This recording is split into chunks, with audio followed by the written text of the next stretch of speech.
I believe the Middle Ages to be the most interesting and funniest period in human history, from the political developments to the building of castles and the personalities of some of the most famous figures from the medieval age. As a child, I loved castles. The design of them left a lasting impression, as well as a series of books called Horrible Histories. There was the Measly Middle Ages, the Smashing Saxons, Vicious Vikings, and Storming Normans. A brilliant set of books with a dash of humour. The Middle Ages is broken up into 3 distinctive periods. Early or Dark Ages if you're trying to market it, rather than state it's used to refer to a lack of sources, not decline. The High Middle Ages, where sadly most people weren't high. This period featured a great age of castle building and the development of towns and cities which still exist today, such as Liverpool, Portsmouth and Berwick. And finally, the Late Middle Ages, the worst out of the 3 for several reasons. The Black Death, the 116 Years' War between England and France, the Great Famine of 1315 to 1317, and the start of the Little Ice Age.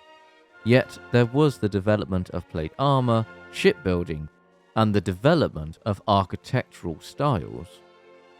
This is a short series of 3 parts, starting with the early, then high, and finally the late Middle Ages, and I'll show what is funny and fascinating about each period, starting with the most frustrating one to research, the early Middle Ages. For the early Middle Ages, what I find fascinating, particularly in Britain and Ireland, is the lack of information of what was going on. Archaeological evidence has helped us understand some of how people lived, worked and traded, as well as some of the prized possessions owned by kings or nobles. One example is the Staffordshire hoard. But there are hardly any contemporary sources. The contemporary sources from around the Roman withdrawal of Britain around the 5th century, as well as the end of the 7th century, where the Anglo-Saxon kingdoms were firmly established, is frustratingly lacking. There is St. Gildas and his Ruin and Conquest of Britain, a helpful source, written around the 6th century. But reading it, Gildas comes across as an old man yelling at a cloud, to quote a small part on the aftermath of the Roman withdrawal. No sooner were they gone than the Picts and Scots, like worms which in the heat of midday come forth from their holes, hastily land again from their canoes, in which they had been carried beyond the Shishakun Valley, differing one from another in manners, but inspired with the same avidity for blood, and all more eager to shroud their villainous faces in bushy hair than to cover decent clothing the parts of their bodies which required it. There is another source from a religious figure, St. Patrick, the patron saint of Ireland, his confession and the letter to the soldiers of Coroticus, written around the 5th century. In his confession, St. Patrick writes about being taken captive at age 16 and how he deserved his bondage because he had turned away from God. And then in the letter to the soldiers, where he explains he is a bishop of Ireland and that he describes himself in Ireland as, "I live as an alien among non-Roman peoples, an exile on account of the love of God." St. Patrick himself was Romano-British, and he provides information on a king from a Brythonic kingdom known as Strathclyde. In his letter, St. Patrick condemns the soldiers for killing Christians, calling the soldiers citizens of demons, which is a cool name for a warband or a heavy metal band. Although the letter is addressed to the soldiers, we don't have the literacy rates for the Kingdom of Strathclyde, so we don't know what percentage could read the letter. Moving on from the contemporary sources, one aspect that always catches my interest in early Middle Ages Britain is the Plague of Justinian, an outbreak of bubonic plague during the near middle of the 6th century, as the Roman Emperor Justinian was seeking to restore the Roman Empire. How it affected the population of Britain and the impact it had on the migration of both the Britons to Brittany in modern-day France and the continued arrival of Germanics into Britain. A debate rages on how much the plague affected Britain, with different theories offering various interpretations.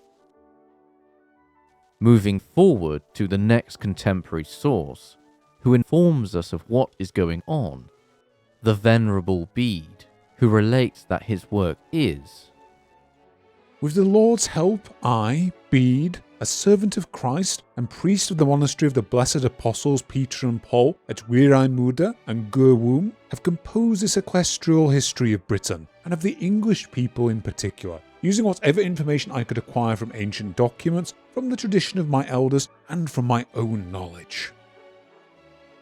Bede's work is one of the most useful sources for this period, and like his predecessors, talks about the religion of the people and the heathens who also dwell in Britain. Bede would probably condemn Britain today as it's mostly non-religious, and he didn't live to see the Viking attacks on Britain. The most famous amount of history of the Viking attacks is focused on Alfred the Great and his battles with the Norsemen, and his subsequent successors, Edward the Elder and Ethelfled, Lady of the Mercians. Ethelfled is of particular interest to me, because she stands out where sadly a lot of historical women of the age are barely mentioned. Alfred the Great's life is told by the Welsh monk Asa, who begins with this paragraph in his Life of King Alfred. "To my esteemed and most holy lord, Alfred, ruler of all Christians of the island of Britain, king of the Angles and Saxons. Asa, lowest of all the servants of God, wishes thousandfold prosperity in this life and in the next, according to the desires of his prayers." Clearly Asa is going for the Christmas bonus of 893, Dane gold. But while I find most of the history of the Vikings in Britain tends to focus more on England and the Danelaw, the area in which the Vikings conquered and settled, Wales is an interesting place for how the Welsh resisted Viking attacks and settlements, but my personal favourite is the Viking conquest and settlement of Orkney and the Shetland Islands off the northern coast of Scotland, with details offered by the History of the Earls of Orkney, a source compiled around the 1200s, telling the tales of the island and its earls from the 9th century onwards, a useful source with a poetic license. As with any chronicles detailing the early Middle Ages, take it with a pinch of salt. Still, I enjoy the saga for the fact it focuses on a place where, despite a lot happening elsewhere in Britain, the fact that the source focuses on the islands around Scotland is helpful for Scandinavian history as well as Scottish. To quote a small part of the saga, "One summer, Harold Finehair sailed west across the North Sea in order to teach a lesson to certain Vikings, whose plundering he could no longer tolerate. These Vikings used to raid in Norway over summer and had Shetland and Orkney as their winter base. Harold conquered Shetland, Orkney and the Hebrides, then sailed all the way to the Isle of Man, where he laid its settlements in ruins. The saga goes on to state that Harold gave Orkney and Shetland to Earl Rognvold, who in turn gave the islands to his brother Earl Sigurd. The history of the Earls of Orkney is a fantastic and funny saga to read through, and while the Viking raids into Britain would continue until the High Middle Ages, in the final century of the early Middle Ages in Britain, we see the development of future kingdoms and powerful kings who set a precedent for future kings. In Wales, there was the reign of Hywel Dda, a powerful Welsh king who controlled almost all the Welsh kingdoms. His set of laws were an important development of Welsh society, and he was the first Welsh king to have his own coinage minted. Another important development was the creation of England, first started by Alfred the Great and finished by his grandson, Aethelstan. Although this kingdom faced challenges, most notably the Battle of Brunanburh, where Aethelstan and his army faced off against an army of Norsemen and Scots. This epic battle is only mentioned in the Anglo-Saxon chronicles as a poem, and the Annals of Ulster, an Irish source, records that a great, lamentable, and horrible battle was cruelly fought between the Saxons and Norsemen, in which several thousand of Norsemen, who are unaccounted, fell, but their king escaped with a few followers. A large number of Saxons fell on the other side, but Aethelstan, king of the Saxons, enjoyed a great victory. While the victory would secure England and make it the most powerful kingdom in Britain, successive early Middle Ages English kings would die young or lose parts of England. The last king of England from the early Middle Ages was known as Ethelred the Unready, but his story carries on into the High Middle Ages. As for Wales, King Meredith was in a constant battle to secure his thrones as he came close to securing all of Wales. But he faced repeated Viking attacks. He died in 999 AD, making his death the tidiest for the end of the early Middle Ages. As for the Kingdom of Alba, dynastic rivalries were aplenty during this century, with rivals starting within the same dynasty. One annal records that Kenneth, Malcolm's son, King of Scotland, was killed by his subjects. This makes arguments at Christmas dinner seem trivial. The last King of Scots of the early Middle Ages was Kenneth III.